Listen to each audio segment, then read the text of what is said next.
గుర్తుపట్టారు? యెహెజ్కేల్ గారు గుర్తుపట్టారు. చిన్న ప్రార్థన చేస్తుంది.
శ్రేష్టమైన నామాన్ని బట్టి ప్రభావ లెక్కలేని వందనాలు స్తోత్రాలు చెల్లించుకుంటున్నాం తండ్రి.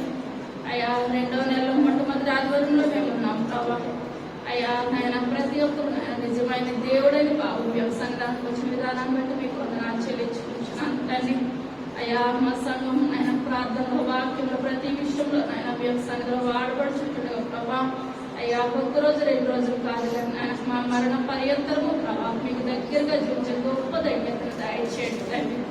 అయ్యా వాక్యం మీరెట్లా నుంచి ప్రార్థన చేయగలండి ఆయన శ్రద్ధ కలిగి పెడరు ప్రభావ. శ్రద్ధ కలవారు ఐశ్వర్యవంతులుగా మీ యొక్క వాక్యం సెలవిస్తున్నది తండ్రి. అయ్యా ఆయన ప్రభావ మేమంతకందుకు ప్రభావ అభివృద్ధి చెందే గొప్ప భాగ్యాన్ని దయచేయండి. అయ్యా మీ యొక్క నాయన 2వ రాత్రికి ఎత్తబడే సంఘంగా మా సంఘం ఉండే గొప్ప భాగ్యాన్ని దయచేయండి తండ్రి. నా వాక్యాన్ని ప్రభావ నాయన హృదయగా పోకుండా నాయన మా హృదయాలను భద్రపరచుకునే గొప్ప భాగ్యాన్ని దయచేయండి. రాబో దినాల గ్రంథాలు వెతపట్టి ప్రభావ మా హృదయంలో నాయన ప్రతి ఒక్క మాటను ప్రభావ భద్రపరచుకునే గొప్ప కృపను ధన్యతను దయచేయమని అయ్యా మాట్లాడుతుంటే నన్ను మరుగుపరచండి నాయన మేము పరిశుద్ధ ఆత్మశక్తి ఎత్తుపట్టుకొని మహిమను ఘనత ప్రభావాలు మీరే పొందమని సరిగా రాబోచున్న యేసయ్య నామమున వేడుకొచ్చున్నాము తండ్రి. ఆమేన్. హల్లెలూయా. ఎవరి నది దగ్గర ఇశ్రాయేలు దేవుని కింద నాకు కనబడిన జీవి ఇదే, అది కెరూబులను నేను గుర్తుపట్టితిని. చాలా కెరూబులను ఎవరు గుర్తుపట్టారండి? యెహెజ్కేల్ గారు. మనం ప్రతిదీ కూడా గుర్తుపట్టాలి, గుర్తుంచుకోవాలి. గుర్తుంచుకోవాలన్నమాట. రికగ్నైజ్ గా మాట్లాడతారు. మనం ప్రతిదీ ఇప్పుడు ఎవరికైనా మనం డబ్బులు ఇచ్చామనుకోండి మర్చిపోతామా? మనం చనిపోయాలి మన పిల్లలకి వాళ్ళని ఇవ్వాలని చెప్పి మరి ప్రాణం వదిలేస్తాం అనమాట. ఎందువల్లంటే మనం ఒకరికి ఇవ్వాల్సిన డబ్బులు మనం ఏం చేయాలి? అవి కూడా గుర్తుపెట్టుకుని చెప్పాలి. కానీ అవి చెప్పకుండా ఇదైపోతాము. మనకు వచ్చి అయితే చెప్తాం. 10 సంవత్సరాల క్రిందట ఏ సీరియల్ వచ్చిందో, ఏ హీరో వచ్చారో గుర్తుంటదంటారా? ఎప్పుడెప్పుడు అయిపోయిన సీరియల్ కూడా చెప్పమంటే చెప్తారు, గుర్తుంటది. కానీ అబ్రహాం అంటే ఎవరు గుర్తులేని మనుషులు కూడా మన సంఘంలో ఉన్నారంటారా? ఉన్నారు. ప్రతిదీ నేను అడిగిన చెప్పి మనుషులు ఉన్నారు, మర్చిపోయేటువంటి మనుషులు కూడా ఉన్నారు. మనం ఏది గుర్తుపెట్టుకోవాలి? వాక్యం గుర్తుపెట్టుకోవాలి. ఇది మాత్రం గుర్తుండదు. వేస్ట్ అన్ని కూడా మన హృదయంలో ఏముంటాయండి? గుర్తుంటాయి. అది ఎంత మాత్రం కూడా కరెక్ట్ కాదు. ఇక్కడ మనం యెహెజ్కేల్ గారు ఏం గుర్తు పెట్టుకున్నారండి? కెరూబులు అని ఆయన గుర్తు పెట్టారనమాట. 2వదిగా లూకా సువార్త 24వ అధ్యాయము 13వ వచనం.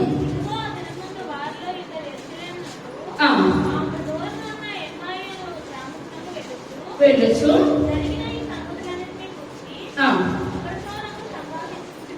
సంభాషించుచుండుడి.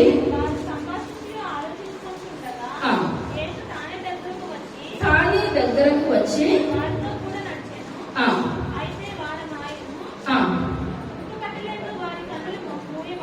మోయబడను.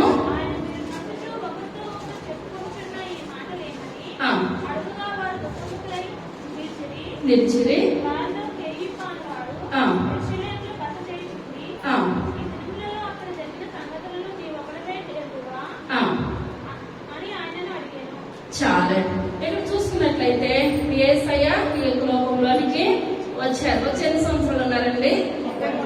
33.5 సంవత్సరాలు ఉన్నారు. 3.5 సంవత్సరాలు అయితే కఠినమైన సేవ చేశారు, పరిచర్య చేశారు, అనేక మందిని స్వస్థపరిచారు, అద్భుత కార్యాలు ఈ లోకంలో చేశారు. చేసిన తర్వాత ఆయన లోకం ఏం చేసిందండి? సిలువేసింది. సిలువేసిన తర్వాత ముందుగానే చెప్పారు ఆయన ఏమని, మళ్ళీ 3వ దినాన లేస్తానని చెప్పారు. మన దేవుడు అవునంటే అవును, కాదంటే కాదు. ఏదైనా సరే ఆయన చెప్పినట్టు చేయగలిగిన గొప్ప దేవుడు అనమాట.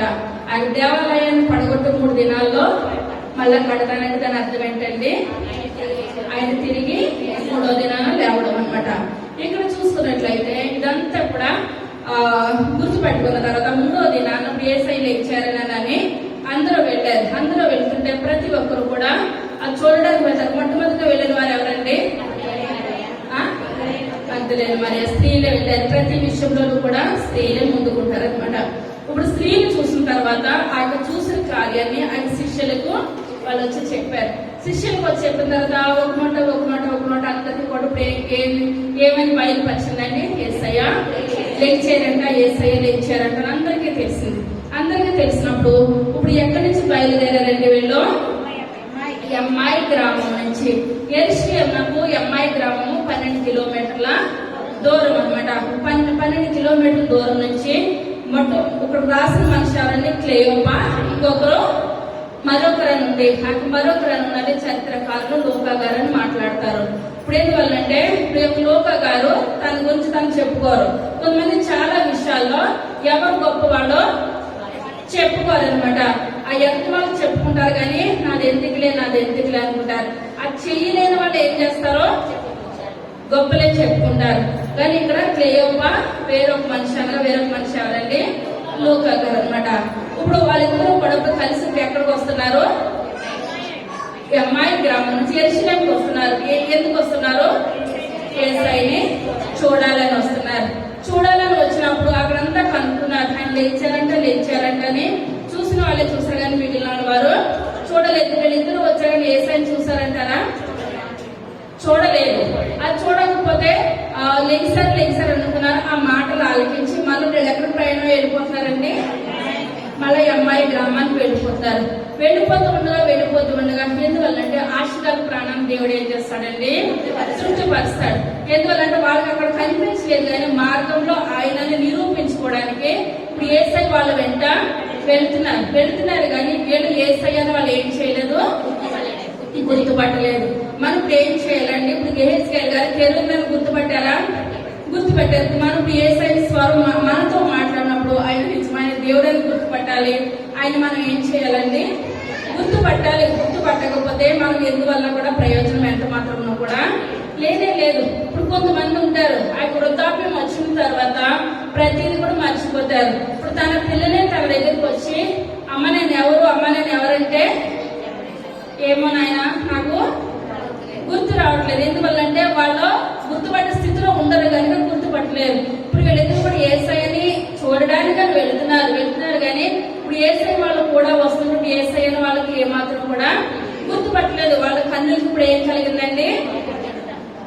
గుడ్డితనం అన్నమాట అందరితో కలిగింది. తర్వాత ఆయన అవి ఏమని వారిని అడిగినప్పుడు వారు నజరేయుడైన యేసును గూర్చిన సంగతులే ఆయన దేవుని ఎదుటను ప్రజలందరి ఎదుటను క్రియలను వాక్యములను శక్తిగల ప్రవక్తి అయి ఉండెను. మన ప్రధాన యాజకులను అధికారులను ఆయనను ఏలాగు మరణ శిక్షకు అప్పగించి సిలువ వేయించినో నీకు తెలియదా? ఇశ్రాయేలును విమోచింపబోవాడు ఈయనే అని మేము నిరీక్షించి ఉంటిమి. ఇదిగాక ఈ సంగతులు జరిగి నేటికి 3 దినములాయెను. అయితే మాలో కొందరు స్త్రీలు తెల్లవారగానే సమాధి యొద్దకు వెళ్లి ఆయన దేహమును కానక వచ్చి కొందరు దేవదూతల తలుపు కనబడి ఆయన బ్రతికి ఉన్నాడని చెప్పినని మాతో చెప్పి మాకు విస్మయము కలుగజేసిరి. మాతో కూడా ఉన్నవారిలో కొందరు సమాధి యొద్దకు వెళ్లి ఆ స్త్రీలు చెప్పినట్టు కనుగొనిరి గాని ఆయనను చూడలేదని ఆయనతో చెప్పిరి. అందుకు ఆయన అవివేకులారా స్నేహితులారా, ఆ. క్రీస్తు ఇలాగ శ్రమపడి చాలా. ఇప్పుడు ఏంటంటే ఇప్పుడు మీరు ఎక్కడికి వెళ్తున్నారు? ఇదంతా కూడా ఇప్పుడు ఎవరు అడుగుతున్నారండి? ఏసై అడుగుతున్నారు. వాళ్ళిద్దరిని అడుగుతూ ఉంటుండగా ఇప్పుడు వీళ్ళు అంటున్నారు, అయ్యో నీకు తెలవదా ఏసై లోకంలోనికి వచ్చారు, వచ్చి ఆయన పరిచర్య చేసి 3 రోజుల క్రితం ఆయన్ని సిలివేశారు. సిలివేయబడి ముందు ఆయన అన్నారు మరలా నేను 3వ దినాలు లేస్తానని. అలాగే లేచారంట. కానీ కొంతమంది స్త్రీలు సమాధి దగ్గరికి వెళ్ళారు.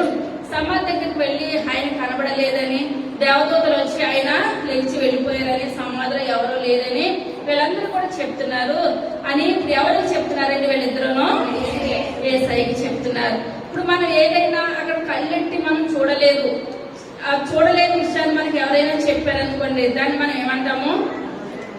అట అట అంటాం. అవునంటారా? ఎందువల్లంటే మనం కరెక్ట్ గా దాన్ని మనం చూడలేదు. ప్రేలో కూడా ఇదంతా అట అట అని అంటున్నారు. అంటుంటే అట అట అంటుంటే వీళ్ళకి నిజంగా నమ్ముతున్నారో తెలియదు, నమ్మట్లేదో కూడా తెలియదు. ఎందుకంటే లేచారు అని అంటుంటే మేము చూడడానికి వెళ్ళాము. చూడడానికి వెళ్ళినప్పుడు సమాధిలో ఆయన ఉంటే మేము చూసామని చెప్పుదురు వెళ్ళు. అవునంటారా? కనుక అక్కడ ఆయన లేదు కనుక ఇలా జరిగిందంటే అట అట అంటుంటే యేసయ్యకి ఇటు బాధ వస్తుంది, ఇటు కోపం కూడా వచ్చేసింది. ఇంకా అట అట అంటున్నారా? ఇంత గొప్ప కార్యము జరిగితే మీరు ఇలా అంటున్నారని ఆయన కోపం వచ్చి ఇప్పుడు ఏమంటారు? మీరు మందమతులు, అవివేకులారా, మందమతులారా, ప్రవక్తలు చెప్పిన మాటలో మీరు ఏమాత్రం కూడా మీరు ఇటు నమ్మని వారులారా, మీరు ఇప్పుడు ఏం చేయాలి? జరిగింది, ఆయన లేచాడు, ఆయన లేస్తాడు కూడా. ఎందువల్లంటే అటువంటి గొప్ప కార్యాలు చేశాడు కనుక వాళ్ళు ఏం చేయాలండి? బలంగా చెప్పాలి. అట అట అట అంటుంటే ఇప్పుడు ఈ యేసయ్యకి బాధ అనిపించి మందలారా ప్రవక్తలు ఏది చెప్పారని మీరు ఏం చేయాలి? నమ్మాలి. నమ్మడం వల్ల మనకి ఏం కలుగుతుందండి? శ్వాస కలుగుతుంది. బైబిల్ కన్నా ఇప్పుడు మనం నమ్మేనా మనం వస్తున్నాము? యేసయ్య లోకంలోకి వచ్చాడని మనం నమ్మాము, ఆయన సిలువేయబడారని నమ్మాము, మనకి తిరిగి లేచాడని మనం నమ్మాము. లేచారు, ఆయన వచ్చారని చెప్పాలని, వచ్చారంట జరిగిందంట అంటే ఏమాత్రం కూడా కరెక్ట్ అయిన విషయం కాదు. ఇప్పుడు ఈయన అంటున్నారు అనమాట, బాధ అనిపించి మందమతులారా, అవివేకులారా, ప్రవక్తలు చెప్పింది మీరు ఏం చేయాలి? నమ్మాలి. నమ్మి మీరు చెప్పినట్లయితే ఇప్పుడు యేసయ్య ఎంతగానో సంతోషించేవారు. అప్పుడు కూడా ఆయన యేసయ్యని ఏమాత్రం కూడా వాళ్ళు గుర్తుపట్టట్లేదు.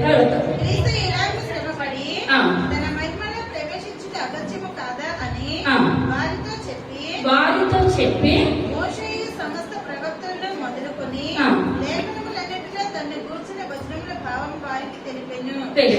ఎంతలో తాము వెళ్ళుచున్న గ్రామము దగ్గరకు వచ్చినప్పుడు ఆయన ఇంకా కొంత దూరం వెళ్ళినట్లు అగపడగా వారు సాయంకాలం కావచ్చినది ప్రజుకినది మాతో కూడా ఉండమని చెప్పి ఆయనను బలవంతం చేసిరి గనుక ఆయన వారితో కూడా ఉండుటకు లోపలికి వెళ్ళెను. చాలండి.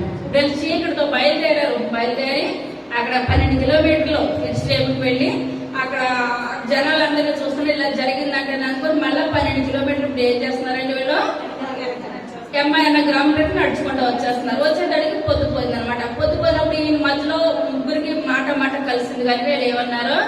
అయ్యా మీరు ఎంత దూరం వెళ్ళాలో చాలా పొద్దుపోయింది కనుక ఈ రాత్ర మా ఇంటి దగ్గర బస్సు చేసి మళ్ళీ మీరు ఉదయమే మీ ఇంటికి మీరు వెళ్ళిపోదురు కానీ అని యేసయ్యని వాళ్ళు ఏం చేస్తారండి? బలవంతం చేశారు. మనం ఎవరింటికైనా చుట్టాలింటికి వెళ్ళామనుకోండి, ఉంటే ఉండండి లేకపోతే లేదని ఉంటారా అని అంటే వాళ్ళు ఏమంటారండి? ఉండాలని అనుకున్నా పని ఉందండి అని వెళ్ళిపోతారు. అదే నిజంగా వాళ్ళు ఇష్టపడి ఉండమన్నారు అనుకోండి, మనం ఏం తెచ్చుకోకపోయినా వాళ్ళ ప్రేమను బట్టి మనం ఏం చేస్తాము? ఉండగలుగుతాము.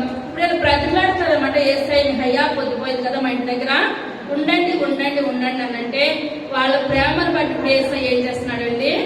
వాళ్ళ దగ్గరకు వస్తున్నాడు. మనము కూడా ప్రేమతో ప్రార్థన చేయాలి. అయ్యో చేయకపోతే బాగోదని 2 నిమిషాలు మన మనసు ఎక్కడో పెట్టేసేసి తండ్రి నాయన అనుకోవడం కాదు. మన హృదయపూర్వకంగా మన తండ్రికి మనం ఏం చేయాలండి? మనం విన్నవించుకోవాలి. మన బాధ వేదన ఎవరికి చెప్పినా మనం ఈ లోకంలో లోపు అయిపోతాము. మన బాధ వేదన ఎవరికి చెప్పాలండి? మన పరమ తండ్రికి చెప్పినట్లయితే మన ఈ స్థితిలో మనం ఊహించిన దానికంటే ఉన్నతమైన స్థితిని దేవుడు మనకి దయచేస్తాడు. ఇప్పుడు ఎంత బ్రతిమలాడతారని యేసయ్య వాళ్ళ గృహంలోనికి వెళ్ళారు. వెళ్ళిన తర్వాత వీళ్ళు చేసేది ఏంటంటే మొట్టమొదటిగా అక్కడ కూడా ప్రార్థన. మనమైతే అంత ప్రయాణం చేసి వచ్చిన తర్వాత మళ్ళీ ప్రార్థన అంటే మనకి ఎలా ఉంటుందండి? మీరు చేసుకోండి, మాకు సరిపోయింది. మేము ఇప్పుడు వరకు కూడా ఎవరి పని మీద ఉన్నామో? ఏసై పని మీద ఉన్నాం. ఆయన తిరిగి లేచాడనంటే చీకటితో వెళ్ళాము, మళ్ళీ ప్రొద్దుపోయి వచ్చామని అనుకుంటాం. కానీ వేగి ఏం చేస్తున్నారో వెళ్ళిన వెంటనే ప్రార్థన, కుటుంబాలు రొట్టె విరుచుకుంటారనమాట. ఆయన వారితో కూడా భోజనంలో కూర్చున్నప్పుడు ఒక రొట్టెను పట్టుకొని స్తోత్రం చేసి దాన్ని విరిచి వారికి పంచిపెట్టగా వారి కన్నులు తెరవబడి ఆయనను గుర్తుపట్టిరి. వారి కన్నులు తెరవబడి ఏం చేస్తారండి? ఆయనను గుర్తుపట్టేది. అప్పుడేలో కూర్చున్నారు, వీళ్ళందరూ కూర్చుండగా ఆయన ఇప్పుడు ఏం చేస్తారంటే ఒక రొట్టెను పట్టుకొని కృతజ్ఞతాస్తుతులు చెల్లించి ఆయన రొట్టె విరిచినప్పుడు అనుకున్నారు, ప్రవ్వా వీళ్ళు మధ్యాహ్నం నుంచి నాతో కలిసి నడిచి వస్తున్నారు, నేను దేవుడు నన్ను వాళ్ళు ఏ మాత్రం కూడా గుర్తుపట్టట్లేదు నాయన, వాళ్ళు గుర్తుపట్టే కన్నులు వాళ్ళకి ఏం చేయాలి? దయచేయండి ప్రవ్వా అని చెప్పినప్పుడు వాళ్ళు ఎవరైనా గుర్తుపట్టారండి? యేసయ్య. మధ్యాహ్నం ఎంత సేపు నడిచినా సరే గుర్తుపట్టలేని మనుషులు ఇప్పుడు ఈ నిజంగా ఆయన నిజమైన ఏ దేవుడే, దేవాసి దేవుడే అని గుర్తుపట్టి ఎప్పుడైతే గుర్తుపట్టారో ఆయన ఏం చేస్తారండి? అదృష్టంగా అక్కడి నుంచి ఆయన వెళ్ళిపోయారు అనమాట. ఇప్పుడు నమ్ముతారా వీళ్ళు?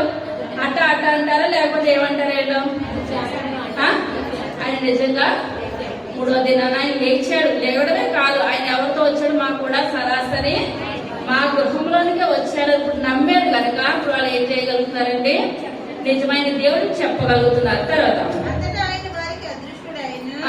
అప్పుడు వారు ఆయన త్రోవలో మనతో మాట్లాడుచు లేఖనములను మనకు బోధనపరచుచున్నప్పుడు మన హృదయం మనలో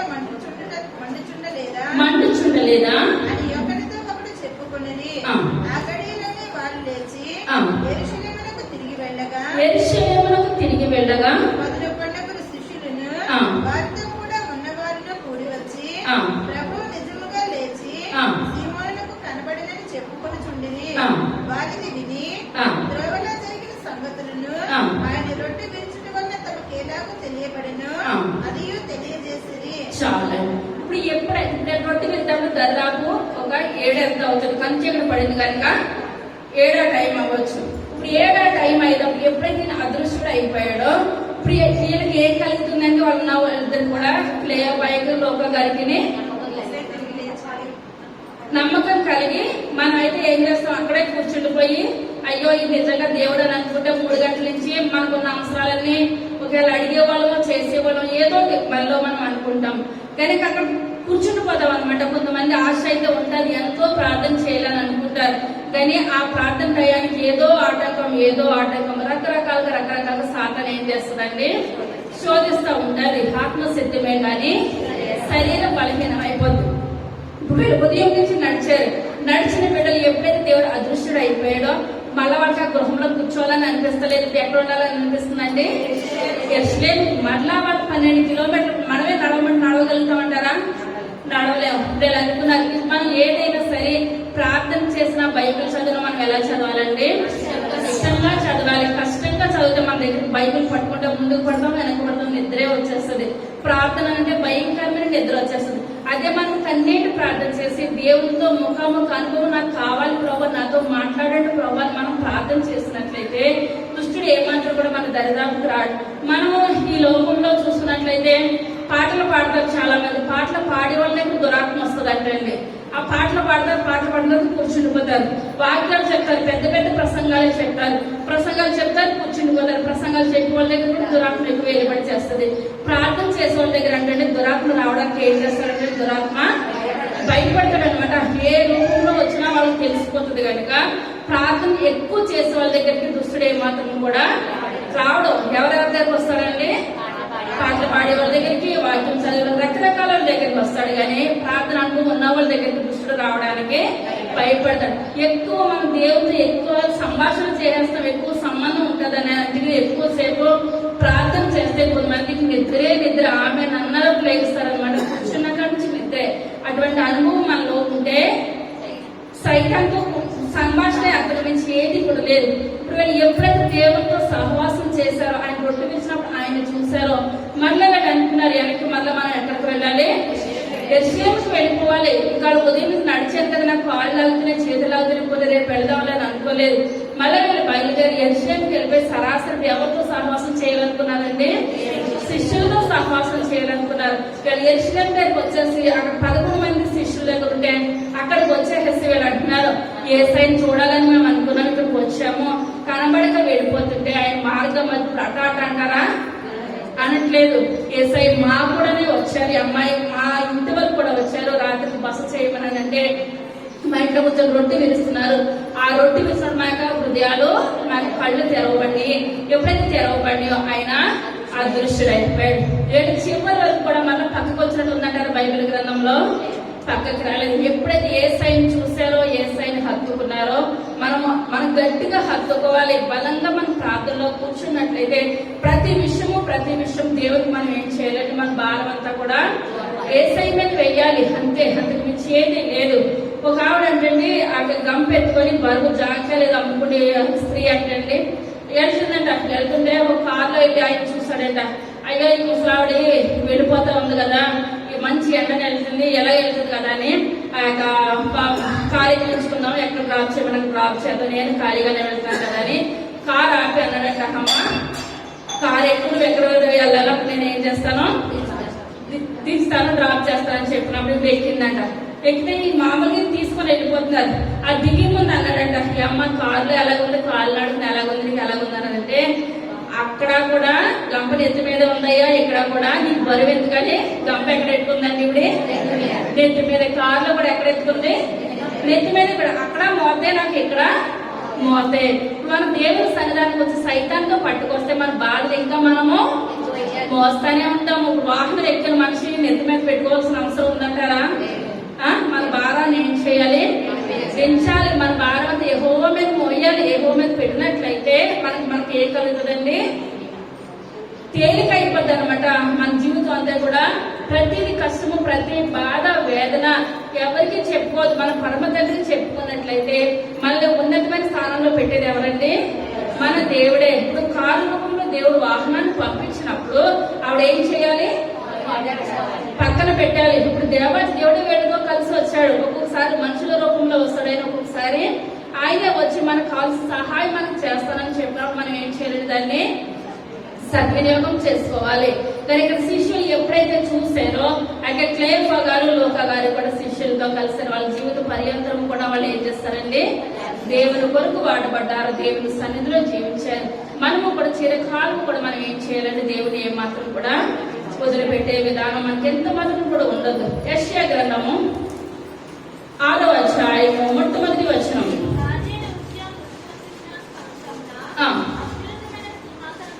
అత్యున్నతమైన సింహాసనమందు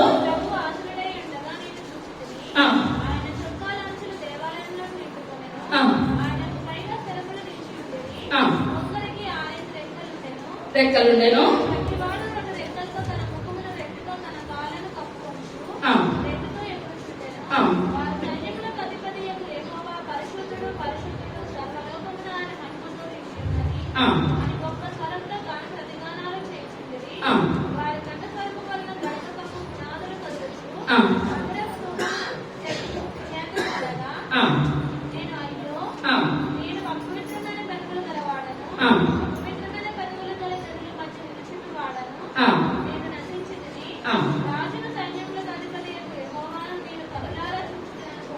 చాలా ఇప్పుడు ఎవరు చూస్తారంటే కన్నులారా యెషయా గారు చూశారు. ఇప్పుడు యెషయా గారు చూసినప్పుడు ఈయన రాజు కుటుంబానికి చెందినటువంటి ఒక వ్యక్తి.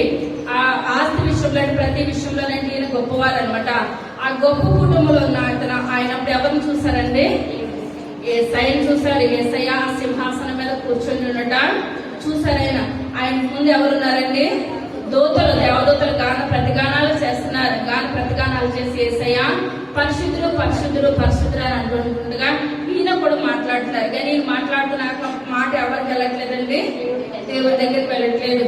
మనము ఆ యొక్క పరిశుద్ధంగా మనం దేవుని సన్నిధిలో ప్రార్థన చేయాలి.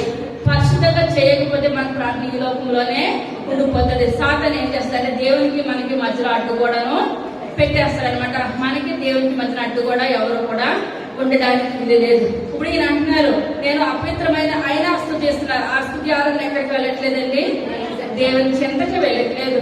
అప్పుడు అనుకుంటారు ఈయనకి అర్థమైపోతుంది, ప్రభా నేను అపవిత్రమైన పెదవులు గలవాడును. మన సంఘం ఏంటంటే ప్రార్థన చేసినప్పుడు మీ దగ్గర చీకటి దురాత్మలు ఉన్నాయి అందరికీ తెలుసు కనుక ప్రార్థన చేయండి అవి విడిపించుకున్నట్లయితే మనకి ఎవరితో సాంగత్యం కలుస్తుందండి?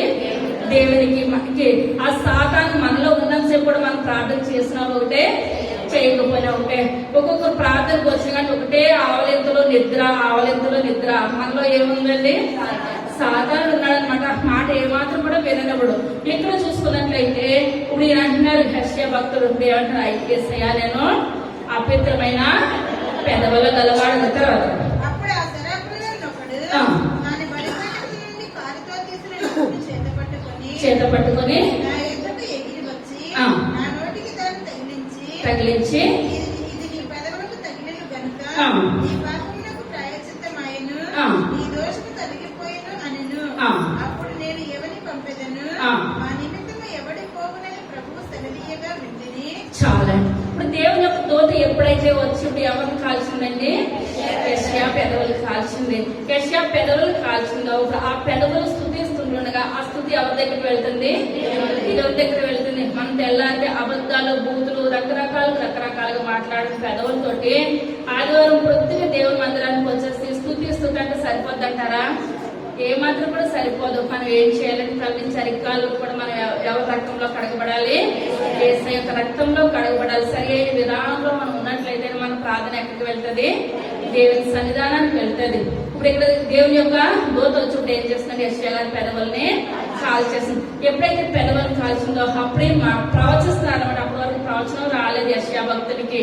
అప్పుడు ప్రవచిస్తున్నారు. ఏమని ప్రవచిస్తున్నారంటే, యేసయ్యా మీ దగ్గరికి వెళ్ళబట్టి అక్కడ నేను వెళతాను, నేను ప్రవచిస్తాను. ఇప్పుడు మొట్టమొదటిగా కూడా ఇప్పుడు ఎప్పుడైతే ఆయన పెదవులు కాల్చబడి మొట్టమొదటి ప్రవచనం ఏంటంటే 7వ అధ్యాయం యెషయా గ్రంథం 14వ వచనం. ఒక సూచన మీకు చూపును.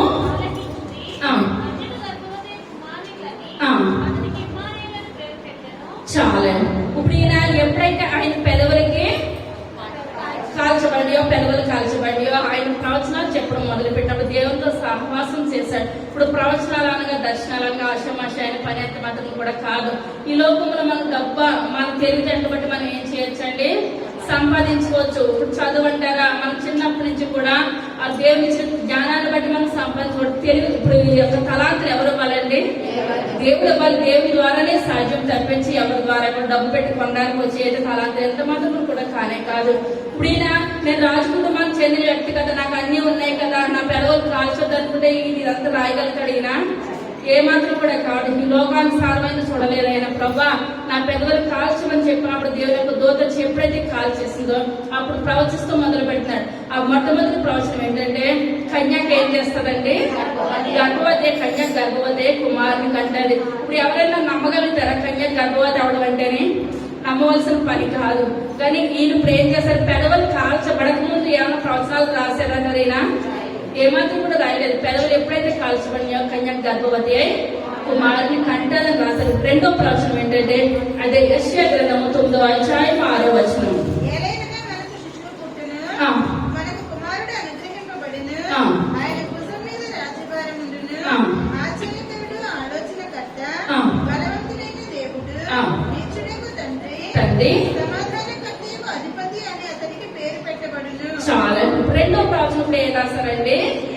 అనగా మనకు కన్యక గర్భవతి శిశువు పుడతాదని ముందు ప్రవచనం చెప్పారు. రెండోది ఏంటంటే ఆయనకి పేర్లు ఆశ్చర్యకరుడు, ఆలోచనకర్త, బలవంతుడైన దేవుడు, నిత్యుడకు తండ్రి, సమాధానకర్త అధిపతి అని ఆయనకి పేరు పెట్టబడుతుంది. ఇప్పుడు ఈ అన్ని పేర్లు కూడా ఎవరు ప్రవచించారండి?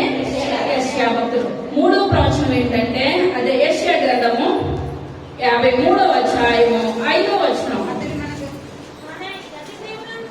మన అతిక్రియలను బట్టి మన దోషములను బట్టి నలుగొట్టబడెను,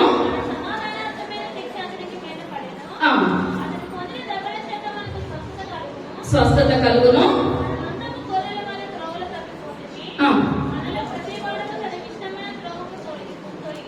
చాలా. ఇప్పుడు ఏంటంటే ఆయన కన్యక గర్భవతి కుమారుని కంటదని చెప్పింది ఆయనే. ఆయన భుజం మీద రాజ్యభారం ఉంటుందని చెప్పింది కూడా ఆయనే. ఇప్పుడు మూడోది ఆయన ఇప్పుడు ఏం ప్రవచిస్తున్నారంటే యేసయ్య ఈ లోకంలోనికి వచ్చినప్పుడు, కుమారుడిగా వచ్చినప్పుడు, పరిశుద్ధాత్మ శక్తితో వచ్చినప్పుడు చివరగా ఆయన సిలువ వేస్తారు. ఆయన ఏ పాపము కూడా చేయలేదు, ఏ అతిక్రమము కూడా చేయలేదు. ఎంత చేసినప్పటికీ కూడా ఆయన ఈ లోకం అంతా ఏం చేస్తుంది? సిలివేస్తుంది. ఆ యొక్క సిలివేసిన ఆ యొక్క అంత సిలివేసిన కూడా యేసయ్య మన గురించి ఆయన ఏమంటున్నారండి? ఆయన రక్తం ద్వారా మన స్వస్థపరచాలి. మనకి ఏది తెలియదు. ఆ యొక్క పాపము మా మీద, మా పిల్లల మీద యేసయ్యమని చెప్పినప్పుడు కూడా ఆయన ఏం చేశారంటారా? వేయలేదు. మన పాపాలన్నీ కూడా ఆయన సిలువ మీద భరించారు. భరించి ఆయన రక్తం ఇప్పుడు మనకి ఏంటండి? స్వస్థత. ఇప్పుడు ఆయన పెదవులు కాల్చకపోతే ఎన్ని రాయగలుగుతారంటారా? ఇప్పుడు అక్కడ గ్రంథాలన్నింటిలో కూడా యెషయా గ్రంథాన్ని మినీ బైబిల్ అని మాట్లాడతారు అనమాట. ఇప్పుడు మనకి పాత నిబంధనలో గ్రంథాలు ఏంటంటే పుస్తకాలు ఎన్ని? 39. కొత్త నిబంధన 27. మొత్తం 66 పుస్తకాలు. ఈ 66 పుస్తకాలు కూడా 66 అధ్యాయంతో సమానం. మొట్టమొదటి యెషయా గ్రంథం మొదటి అధ్యాయం దేనికి సూచిస్తుందండి? ఆది కాండం అనమాట. 2వ అధ్యాయము నిర్గమకాండం. ఇలాగా అనమాట. అప్పుడు 66 కూడా దేనికి సూచిస్తాయి? యెషయా గ్రంథానికి సూచిస్తాయి. చివరి అన్ని కూడా కొత్త నిబంధనకి సూచిస్తాయి అనమాట. ఇప్పుడు ఇటువంటి మినీ బైబిల్, ఇటువంటి గ్రంథాన్ని ఎవరు రాశారండి? యెషయా గారు రాశారు. ఇప్పుడు యెషయా గారు రాశారంటే ఆయన పెదవుల కాల్చకుండా రాయబడి అంటారా?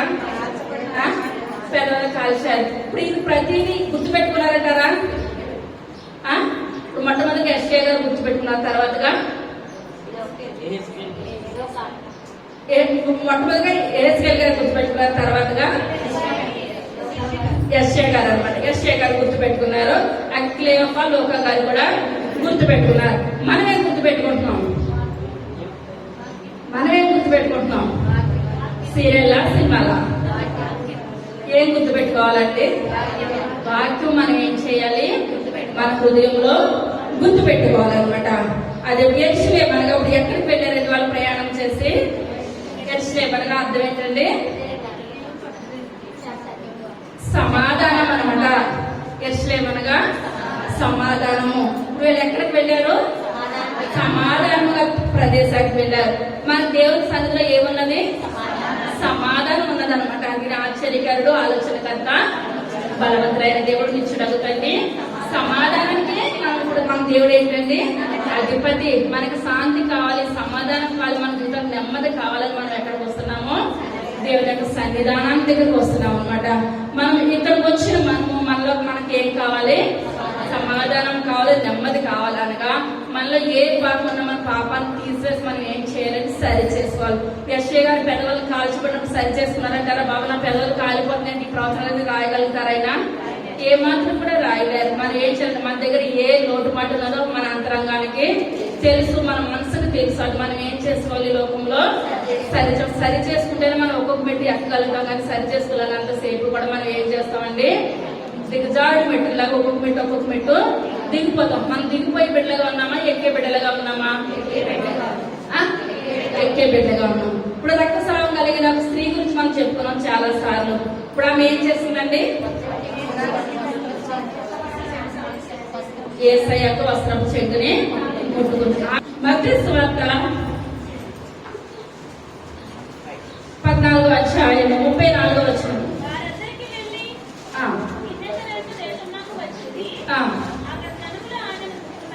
జనములు ఆయనను గుర్తుపట్టి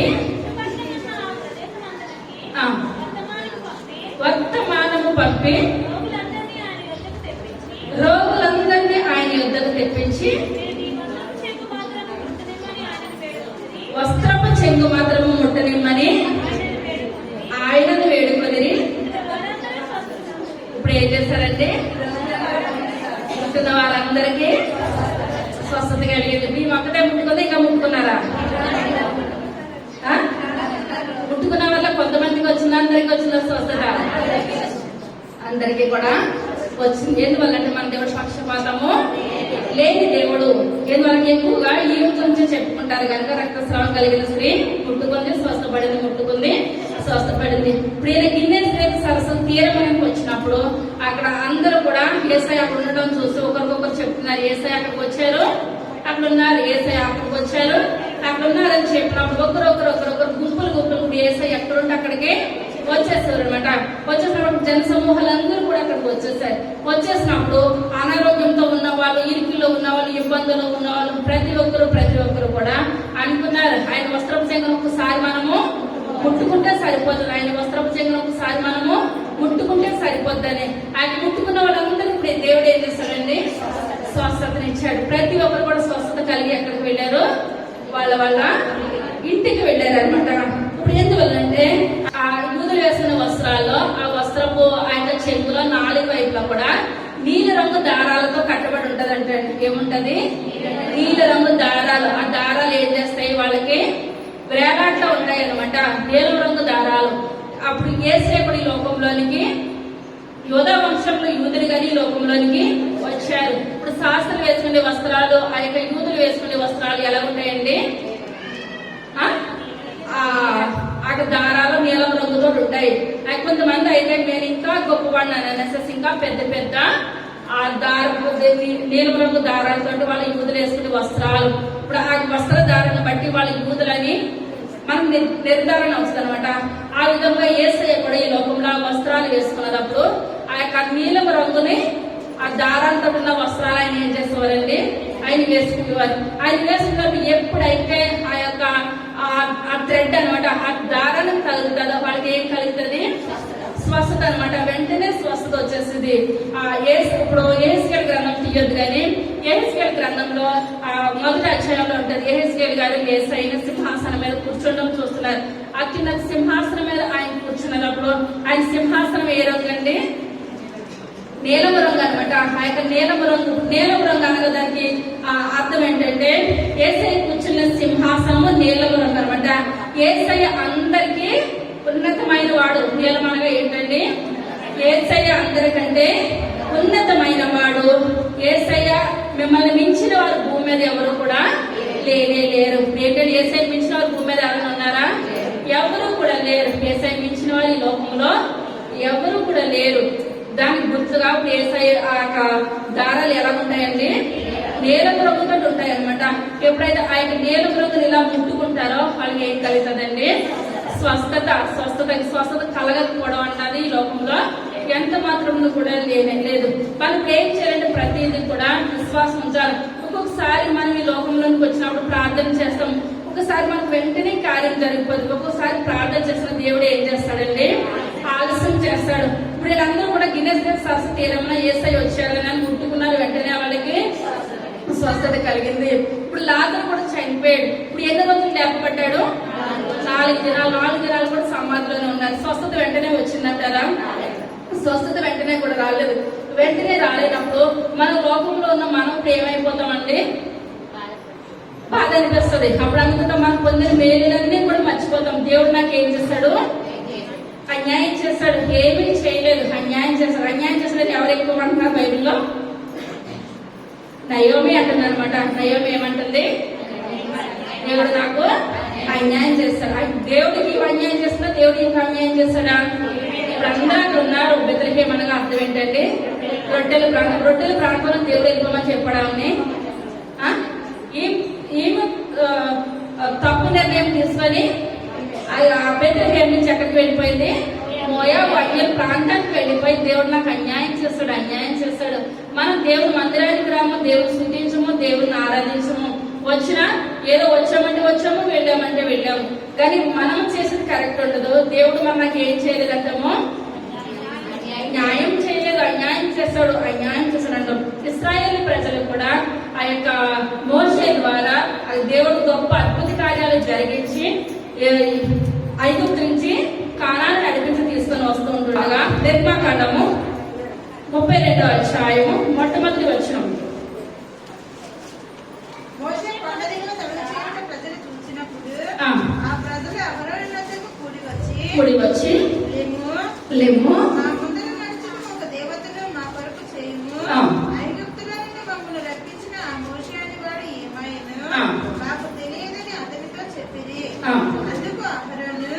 అహరోను మీ భార్యలకు మీ కుమారులకు ఆ.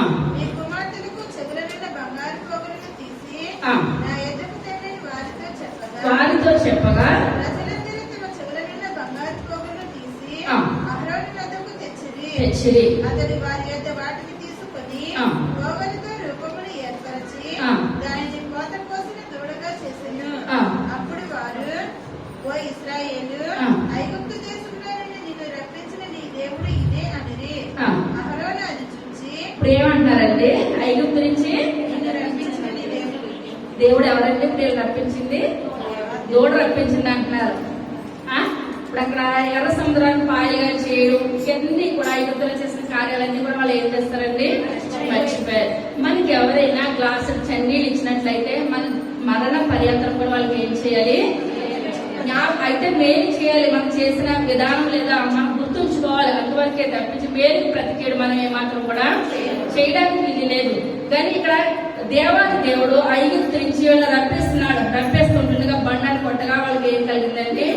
నీరుని కలిగింది. ఎన్నో గొప్ప అద్భుత కార్యాలు అక్కడ 10 కార్యాలు చేశాడు. దారిలో బండాన్ని కొట్టగా నీళ్లు వచ్చి ఎన్నో గొప్ప కార్యాలు చేసినప్పుడు 40 దినాలు దేవాది దేవుడు మోషే ఇప్పుడు ఎక్కడికి రప్పించారని మోషే గారిని కొండ మీదకి రమ్మన్నప్పుడు కొండ మీదకి వెళ్ళినప్పుడు కూడా 2 రోజులు ఉంటుందని మోషే గారికి తెలియదు.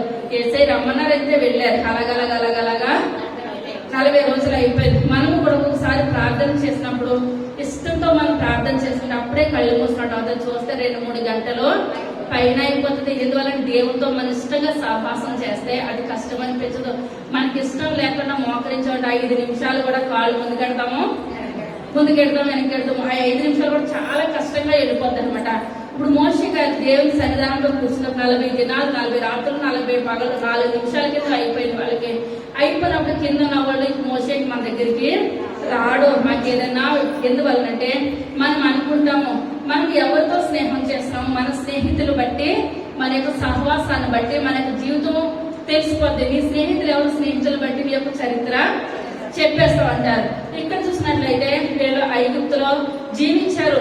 ఐగుప్తులో జీవించినప్పుడు ఐగుప్తులో వాళ్ళు దేవుడిగా ఎవరిని ఆరాధించేవారంటే దూడల్ని ఆరాధించేవారు అనమాట. ఎవరిని ఆరాధించేవారంటే దూడల్ని దేవుడని ఆరాధించేవారు, చేపల్ని దేవుడని ఆరాధించేవారు.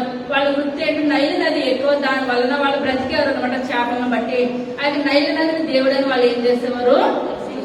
కొలిచేవారు. ఇప్పుడు వాళ్ళు అన్ని చూస్తున్నారు. అనుకుంటాము ఏమని వాళ్ళతో సహవాసం చేస్తాం. వాళ్ళు చేసింది చేయడం ఫస్ట్ లో బాగానే ఉంటది. అలాగ ఏమైపోద్దండి? వాళ్ళు ఎక్కడికి రమ్మంటే సినిమాలకు రమ్మంటే షికార్లకి ప్రతిదీ కూడా వాళ్ళతోటే సాతాను ఏం చేస్తుందంటే లాగేస్తుంది అనమాట. సినిమా చూస్తాం కానీ చెడు అయితే తీసుకోం కదంటే మనం ఏం తీసుకుంటామండి? చెడే తీసుకుని అక్కడికి వెళ్ళడం ఎందుకు? అందులో అసలు మంచి అన్నది ఉంటదంటారా? ఏ మాత్రం కూడా ఉండదు. కానీ మేము వెళ్తాం కానీ మంచిగా తీసుకుంటామంటే అసలు మంచి తీసుకోవాలంటే బైబిల్ చదువుకోవాలి, కూర్చోవాలి, ప్రార్థన చేసుకోవాలి. అది మాకు మంచి సింహాల్లో మనకు మంచి ఏమన్నా దొరుకుతుంది అంటారా? ఏ మాత్రం కూడా దొరకదు. కానీ ఎక్కడ చూస్తున్నట్లయితే ఇప్పుడు మోషే గారు 40 దినాలు ఆ కొండ మీద ఉన్నప్పుడు ఆ అహరోను ఇప్పుడు ఏం చేస్తారంటే ఒక దూడ మీ దగ్గర చెవులు ముక్కులు నా దగ్గర పట్టుకురండి అనంటే అందరూ కూడా పట్టుకుని పెద్ద దూడలు చేసేసినప్పుడు ఆ దూడకు శాస్త్రంగా నమస్కారం చేసి పూజలు చేసి అంటున్నారు ఆ దూడతోటి, నువ్వే మమ్మల్ని ఐగుప్తు నుంచి తీసుకెళ్ళచ్చు. మన దేవుడికి బాధ అనిపిస్తుంది అంటారా? ఎవరు తీసుకొని వచ్చారు? ఇంకా దేవుడు పదాజ్ఞలు ఇచ్చి ఈ పదాజ్ఞల ద్వారా వాళ్ళని కారాన్ని నడిపించి దేవుని సన్నిధిలో నిలవబెట్టాలని అనుకుంటుంటే ఆ దూడతోటి వాళ్ళు ఏం చేస్తున్నారండి? పూజ చేస్తున్నారు అనమాట. ఆ దేవుడికి విరుద్ధంగా చేశారు. తప్పే. మళ్ళా దూడ ముందుకు వచ్చి అంటున్నారు, నువ్వు మమ్మల్ని ఎక్కడి నుంచి నడిపించుకొచ్చావు? ఆ ఐగుప్తు నుంచి నడిపించుకొని వచ్చావు. అసలు ఏ మాట అన్నా మంచిగా ఉందంటారండి? ఏ మాట కూడా మంచిగా లేదు. అప్పుడు దేవుడు మోషేతో చెప్తున్నాడు, మోషే నువ్వు మన ఇద్దరం కలిసి 40 రాత్రులు పగలు వాళ్ళ గురించి శాసనాలు మనం చేసాం కదా, పదాజ్ఞలు మనం చేసాం కదా, వాళ్ళ కింద బహు భయంకరంగా దూడను చేసుకుని విగ్రహారాధన చేస్తున్నారని చెప్పినప్పుడు ఆ మోషే గారికి బాధ అనిపించింది. ఆ దేవుడు కూడా ఏం కలిగిందండి? బాధ అనిపించింది. తర్వాత మోషేతో ఇట్లనెను, నీవు దిగి వెళ్ళుము, ఐగుప్తు దేశం నుండి నీవు రప్పించిన నీ ప్రజలు చెడిపోయిరి. నేను వారికి నియమించిన ద్రోవ నుండి త్వరగా తొలగిపోయి తమ కొరకు కోత కోసిన దూడను చేసుకుని దానికి సాగిలపడి బలి నర్పించి, ఓయ్ ఇశ్రాయేలు, ఐగుప్తు దేశం నుండి నిన్ను రప్పించిన నీ దేవుడు ఇదే అని చెప్పుకొని రెడెను. మరియు యెహోవా ఇట్లనెను, నేను ఈ ప్రజలను చూచి ఉన్నాను. ఇదిగో వారు లోబడనొల్లని ప్రజలు లోబడనొల్లని ప్రజలు కావున నీవు ఊరకుండుము. ఆ. నా కోపం వారి మీద మండును. ఆ. నేను వారిని కాల్చివేసి నిన్ను గొప్ప జనముగా చేసేదనని ఆ. మోషేతో చెప్పగా ఆ. మోషే తన దేవుడైన యెహోవాను బ్రతిమాలుకొని, ఆ. యెహోవా, యెహోవా నీవు మహాశక్తి వల్ల బాహుబలము వలన ఆ. ఐగుప్తు దేశంలో నుండి రప్పించిన నీ ప్రజల మీద ఆ. నీ కోపము మండనేలా ఆ. ఆయన కొండలలో వారిని చంపునట్లును ఆ. భూమి మీద నుండి వారిని నశింపచేయునట్లును ఆ. కీడు కొరికి వారిని తీసుకుని పోయినని ఆ. ఐగుప్తీయులు ఎలా చెప్పుకొనవలెను. ఆ. నీ కోపాన్ని నుండి మళ్ళీ నీవు నీ ప్రజలకు చాలా గ్రంథ కూడా ఇంటికెళ్ళి చదవండి. ఇప్పుడు మోషే గారితో దేవుడు అంటున్నాడు, మోషే వీళ్ళు ఎంత నడిపించినప్పుడు ఇన్ని కార్యాలు చేసి ఫరో ముందు ఇంత పట్టుకొని వచ్చి వాళ్ళ రథాలన్నీ కూడా ఎర్ర సముద్రంలో మునిగిపోయి ఇశ్రాయేల్ ప్రజలకి ఆ పగలు మేఘస్తంభం కిందను రాత్రి అగ్ని స్తంభం కిందను తీసుకొచ్చి ఇన్ని గొప్ప కార్యాలు ఆకాశంలోంచి మన్నాన్ని కురిపించి ఇన్ని చేస్తా ఉంటే ఒక్క మాటలో తీసేసి వాళ్ళు ఏమంటారు, ఐదుగురు తీసుకొచ్చింది ఈ యొక్క దూడే.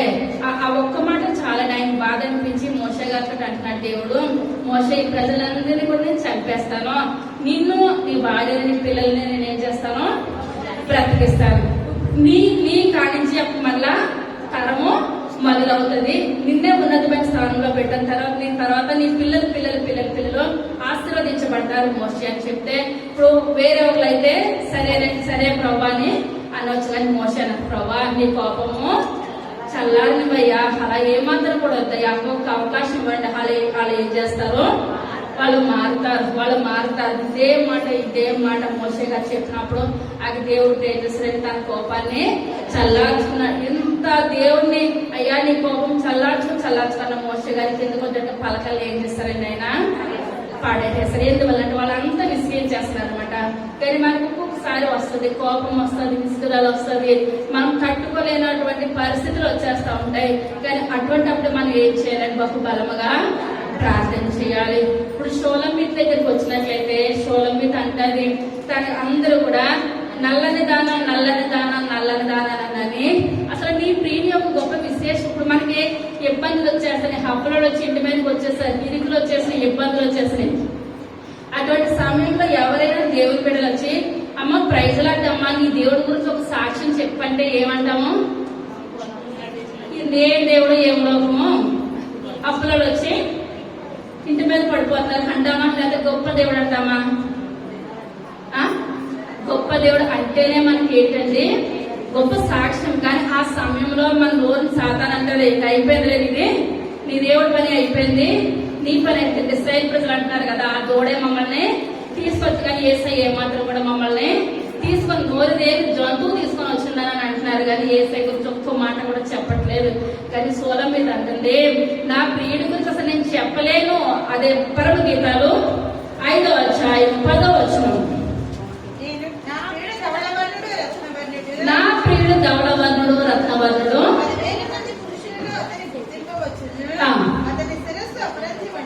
అతని శిరస్సు అపరంజి వంటిది, అతని తల వెంట్రుకలు కాకపక్షముల వలె కృష్ణవర్ణములు, అతని నొప్పులుగా కనబడుచున్నది, అతని నేత్రములు నదీ తీరములందుండు గొప్పల వలె కనబడుచున్నవి, అది పాలతో కడుగబడినట్టున్నవి. చాలా ఇప్పుడు ఏమంటుందండి సొలొమోను దగ్గరికి వచ్చి అమ్మా నీ ప్రియుడి గురించి చెప్పు అని అంటే, నా ప్రియుడు ధవళవర్ణుడు ఎంతమందిలో పోలుస్తానంటుందండి, 10,000 మంది జనాలు ఉన్నప్పుడు నా ప్రియుని నేను పోల్చుతాను.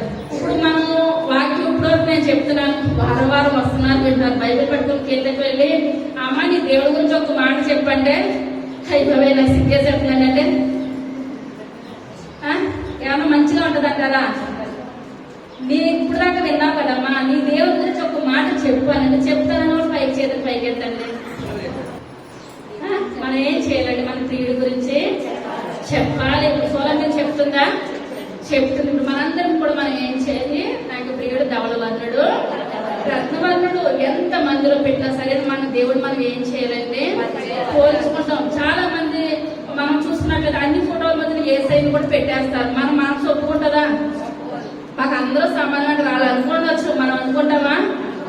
అనుకోము. సోలమిద్దులాగా నా ప్రియుడు ధవళవర్ణుడు రత్నవర్ణుడు, ఆయన దేవుడు ఒక్కడే భూమి మీద, వేరే దేవుడు ఈ లోకంలో ఉండడానికి వీలు లేదు. అంటే వాళ్ళు అంటారు మీ పలహారం మేము తింటాం మా తినేయండి అంటారు. వాళ్ళు తినొచ్చాము కానీ మనం తింటామా? వస్తున్నారు ఉండిపోతాం కానీ ఇష్టపడతాం కానీ ఏమాత్రం కూడా మనం తినడానికి. ఎందువల్లంటే ఆయన యాష ఒక్క పూట పుట్టు కొరకు ఆయన ఏం చేస్తాడండి? చేస్తాడు, నమ్మేస్తున్నాడు అనమాట. మనం యాషావులో ఏమాత్రం కూడా మిగిలిపోవద్దు. కానీ ఏమంటే నా ప్రియుడు ధవళవర్ణుడు రత్నవర్ణుడు 10,000 మందిలో కూడా నేను పోల్చుకుంటాను. ఇప్పుడు మనం కూడా నువ్వు దేవుని మందిరానికి ఇంతకాలం బట్టి వెళ్తున్నావు కదా, నువ్వు ఏమి విన్నావు ఏం నేర్చుకున్నావు అంటే మనం చెప్పే స్థితిలో మనం ఉండాలి తప్పించి ఏదో వెళ్ళి వింటాను కానీ నాకు చెప్పడానికే రాదు. ఏ సినిమా స్టోరీ చెప్పమంటే చెప్పేస్తారంటారా? పొల్లు పోకుండా చెప్పేస్తారనమాట. ఇంకెందుకు రాదు? ఎందువల్లంటే మనం మనసు పెట్టి ఆలోచించినట్లయితే ప్రతిదీ కూడా వస్తుంది. ఎప్పుడు ఎవరికైనా డబ్బులు ఇచ్చి మర్చిపోతామా? నాకు తెలవదండి మర్చిపోయినా అంటామా? మరి దేవుడి గురించి మనం ఎందుకంటాం మర్చిపోయినానని? మర్చిపోయే స్థితి మనకి ఏ మాత్రం కూడా ఉండకూడదు. గుర్తు పెట్టుకోవాలి ప్రతి విషయము. సోలమిని గుర్తు పెట్టుకుందంటారా? గుర్తు పెట్టుకున్నది. మనం ప్రతి విషయంలో కూడా ఏసై మనం ఏం చేయాలంటే గుర్తు పెట్టుకోవాలి. అయితే చివరిదిగా అపొస్తలుల కార్యాలు 12వ అధ్యాయం 14వ వచనం. నేను ఆమె పేతురు స్వరం గుర్తుపట్టి, ఈ కుమార్తె ఎవరండి? పేరు చెప్పగలుగుతారా? రోదే. దేవుని నామానికి వందనాలు. ఈ యొక్క చిన్న కుమార్తె ఎవరిని గుర్తుపట్టిందండి? పేతురు గారి స్వరాన్ని గుర్తుపట్టింది. ఇప్పుడు వాళ్ళ పేతురు గారిని కూడా వాళ్ళు ఏం చేస్తారు? చెరసాలలో వేసేశారు. చెరసాలలో వేసేసినప్పుడు సంఘం అంతా కలిసి ప్రజాశక్తితో వాళ్ళు ఏం చేస్తున్నారండి? ప్రార్థన చేస్తున్నారు. ఆ యొక్క ముందు రోజు ఎవరిని చంపేశారు? యాకోబు గారిని చంపేసేశారు. ఇప్పుడు పేతురు గారిని చంపడానికి సిద్ధంగా ఉన్నారు. సిద్ధంగా ఉన్న సమయంలో ఆ యొక్క మరియా అన్న ఒక స్త్రీ గృహంలో వాళ్ళు ఏం చేస్తున్నారు? ప్రార్థన చేస్తున్నారు. అందరూ ప్రార్థన చేస్తున్నారు కానీ వీళ్ళలో ఇప్పుడు ఏం లేదండి? నమ్మకం లేదు. మనం నమ్మకం లేదు కనుకనే మన కార్యాలు దూరం వెళ్ళిపోతూ ఉంటాయి. మనం ప్రతిదీ నమ్మాలి. నమ్మి విశ్వసించి ప్రార్థన చేసినట్లయితే మనకి జరగకూడని కార్యం అంటే ఏది కూడా ఈ లోకంలో లేనే లేదు. సమయం అయిపోతుంది. ఒక ఊర్లో అండి ఒక పాస్టర్ గారు ఒక చర్చి కట్టారంట. పాస్టర్ గారు చర్చి కట్టినప్పుడు అనేకమైన బిడ్డలు సంఘానికి వస్తున్నారు. ఎప్పుడైతే దేవుని యొక్క కృప ఉంటుందో పక్కన ఎవరు ఉంటారండి? సాతాను కూడా ఏర్పాటు చేస్తానికి చూస్తాడు. ఆ పక్క ప్లేస్ లో ఒక అతను ఏం చేస్తాడంటే కల్లుపా కెట్టాడంటండి. ఏం పెట్టాడు? కల్లుపా కెట్టాడు. ఇప్పుడు దేవుడు మందిరానికి వచ్చిన వాళ్ళకి తాగి తరణాలంటే డిస్టర్బెన్స్ అవుతుంది అవుదా? అవుతుంది కనుక పాస్టర్ గారితో చెప్పి వీళ్ళందరూ కూడా ఏమంటారు? అయ్యా మనం ఒక ఆల్రెడీ ప్రేర్ చేద్దాము, మనం ప్రార్థన చేద్దాము. మన దేవుడికి అసాధ్యమైనదంటూ ఏది కూడా లేదు. మనం ప్రార్థన చేసినట్లయితే ఎటువంటి సాధారణమైన తల చెట్ల కొట్టగలిగిన శక్తి దేవుని పొందిన సంఘం అంతా కలిసి ఆ సంఘంలో పాస్టర్ గారు కూడా కలిసి ఏం చేస్తారంటే ప్రార్థన చేశారు. ఉపవాస ప్రార్థన చేశారు, సంఘ ప్రార్థన చేశారు, గొలుసు ప్రార్థన చేశారు. ఈ ప్రార్థన అంతా చేయగా తెల్లారికి ఏమైందంటే పెద్ద గాలి తుఫాన్ వచ్చి కల్లుపాక కొట్టుకెళ్ళిపోయిందంటే అండి. ఏమైంది? కల్లుపాక కొట్టుకెళ్ళిపోతే ఇప్పుడు వర్షాన్ని అడగాలి కదా అతను. కల్లుపాక కొట్టుకెళ్ళిపోయి ఏమడిగాడు? ఏది లేక పాస్టర్ గారి మీద గొడవకు వచ్చాడండి. ఆయన మీ సంఘం అంతా కలిసి ఉపవాస ప్రార్థన చేసేశారు, అందుకనే నా కల్లుపాక ఏమైంది? కొట్టుకెళ్ళిపోయింది. మీరు ప్రార్థన చేయకపోతే కొట్టుకెళ్ళతానంటే పాస్టర్ గారు కొన్ని మౌనంగా ఉండాలి కదండి. పాస్టర్ గారు అంటారంట మా సంఘస్థులు ఆడవాళ్ళు కాదు అటువంటి ప్రార్థనలు చేయరు అంటున్నారంట. చేశారా లేదా? చేశారు. ఒప్పుకోవాలి కదా పాస్టర్ గారు? ఒప్పుకోవట్లేదు. ఆయన ఒప్పుకుంటున్నాడు. కల్లుపాక ఆయన ఒప్పుకుంటున్నాడు. ఎందువల్ల దేవుని వల్ల అద్భుత కార్యాలు జరుగుతాయి, దేవునితో పెట్టుకోకూడదని తెలిసిన ఆయన ఒప్పుకుంటున్నారు. కానీ పాస్టర్ గారు ఏం చేస్తున్నారండి? ఒప్పుకోవట్లేదు. ఒప్పుకోకపోతే ఆ కల్లుపాక ఆయన ఏం చేస్తుంటండి ఒక పలుకుబడి అతను పెద్ద మనిషిని తీసుకొని వచ్చాడంట. తీసుకొని వచ్చి చూడండి చర్చ బాగానే ఉంది, నా కల్లుపాక కొట్టుకెళ్ళిపోయింది, ఆ సంఘం ప్రార్థన చేసేసారు, మీరే కలుగు తీర్చండి అని చెప్పినప్పుడు ఆ పెద్ద మనిషి వచ్చినప్పుడు కూడా పాస్టర్ గారు అంటారంటండి మా సంఘస్థులు అటువంటి ప్రార్థన చేయరండి, మేమేమి చేయలేదు అంటుంటే పెద్ద మనిషి అంటారంట కల్లుపాక ఆయన ఒప్పుకుంటున్నాడు, మీ దేవుడు గొప్పవాడని మేము ఒప్పుకుంటున్నాము, ప్రార్థన చేసి నువ్వు ఎందుకు ఒప్పుకోవట్లేదు? నువ్వేం చేయాలి? ఒప్పుకోవాలి. మనకి ఎంత మందులు అయినా సరే సోలం మీద 10,000 మందులు కూడా నా పీడిని గుర్తుపడతాను, నేను ఒప్పుకుంటాను. మనకు 10 మందిలో కలిసి మనం ఏం చేయమని దేవుణ్ణి ఒప్పుకోము. ఇక్కడ రోదే అన్న స్త్రీ ఒక కుమార్తె ఇప్పుడు ఏం చేస్తుందో ఆయన స్వరాన్ని గుర్తుపట్టేసింది. మిగిలిన కూడా గుర్తుపట్టే స్థితి లేనప్పుడు తలుపు కొట్టినప్పుడు మాట్లాడుతున్నారు పేతురు గారు. ఆ స్వరాన్ని గుర్తుపెట్టేసి వాళ్ళ సంఘస్థుల దగ్గరకు వచ్చేసిన అందులో వాళ్ళ తల్లి ఉండొచ్చు. వాళ్ళందరికీ అయ్యా పేతురు గారు వచ్చారు. పేతురు మధ్యరాత్రి సమయంలో కుమార్తె ప్రార్థన ఆలకించడం, ప్రార్థన చేయడం కూడా కాదు. పేతురు గారు స్వరాన్ని ఆమె ఏం చేస్తుందంటే గుర్తుపట్టి వాళ్ళకి చెప్తూ ఉంటుంటే వీళ్ళు స్తోత్రం స్తోత్రం అని ముసుగులు వేసుకొని ప్రార్థన చేస్తున్నారు స్త్రీలందరూ కూడా కలిసి. కానీ ప్రార్థనలు అంటారు ముసుగులు ఒక్కొక్కసారి నిద్రపోవడానికి పనిచేస్తాయి. ముసుగు వేసుకొని గుర్తులో పెట్టి నిద్రపోతారు, అయిపోయింది అందరికి పైకి లేచిపోతారు అనమాట. ఏమంటున్నారా? ఆయన కాదు, నువ్వేమన్నావో చిన్నపిల్ల నీకు తెలదు మాట్లాడమని ఊరుపాలంటే ఏమంటుంది కుమార్తె, అయ్యో నేను పేతురు గారి స్వరం నాకు తెలుసు, ఆయనే తలుపు కొడుతున్నారు, అమ్మ తలుపు తీయండి అని చెప్పినప్పుడు వీళ్ళు బయటకు వచ్చి చూద్దానికి ఆయన ఎవరండి? పేతురు గారే. చిన్న కుమార్తె రోదే, చిన్న కుమార్తె గుర్తుపట్టింది కదా. మనం గుర్తుపట్టే స్థితిలో ఉన్నామా? గుర్తుపట్టలేని స్థితిలో ఉన్నామా? ఇప్పుడు పాస్టర్ గారే నిజంగా కార్యం జరిగినట్టు ఒప్పుకుంటున్నారంటారా? ఒప్పుకోలేకపోతున్నారు. ఎవరు ఒప్పుకుంటున్నారో? కల్లుపాకాయని ఒప్పుకున్నారు, తగ్గు తీర్చని కొంచెం పెద్ద మనిషి ఒప్పుకుంటున్నారు. ఇప్పుడు మనం కూడా నిజమైన దేవుని గురించి మనం ఏం చేయాలండి? ఒప్పుకోవాలి. నిజమైన దేవుని మనం ఏం చేయాలి? లోకంలో నమ్మాలి, గుర్తుపట్టాలి. నిజమైన దేవుడిని గుర్తుపట్టినట్లయితే మన జీవితాలు ఎలా ఉంటాయండి? దీవెనకరంగా ఉంటాయి. మన బ్రతుకులు ఆశీర్వాదకరంగా ఉంటాయి. ఈ యొక్క దినాన్ని ఎవరెవరు గుర్తుపట్టారండి?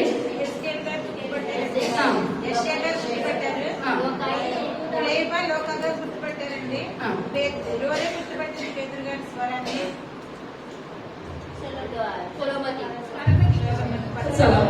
వీళ్ళందరూ కూడా గుర్తుపట్టారు, వాళ్ళు విశ్వసించారు, నమ్మారు. మన సంఘం కూడా గుర్తుపట్టే స్థితిలో మనం ఉన్నామా? యేసయ్య స్వరాన్ని ఆలకించే స్థితిలో మనం ఉన్నామా? దేవుడు ఎంత మంది వచ్చినా సరే దేవుడి గురించి మనం ఏం చేయాలండి? నిలబడాలి, బలంగా నిలబడాలి. నిలబడి ఏ విషయానికైనా సరే మన ప్రాణం అనంతసేపుడు ఎవరి గురించి మనం బ్రతకాలండి? దేవుని కొరకు బ్రతకాలి. దేవుని కొరకు బ్రతకడము పైకి వేసి నిల్చోండి, బ్రతకడము కింద కూర్చోండి.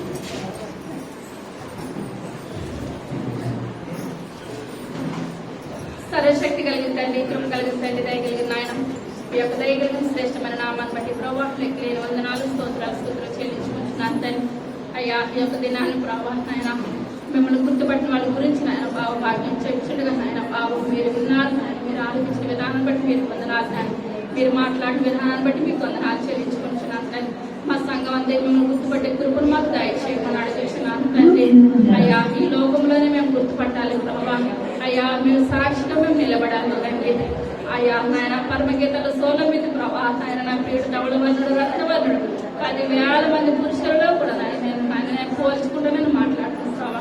అటువంటి ప్రార్థన జీవితం అందరికీ దయచేయండి ప్రభా.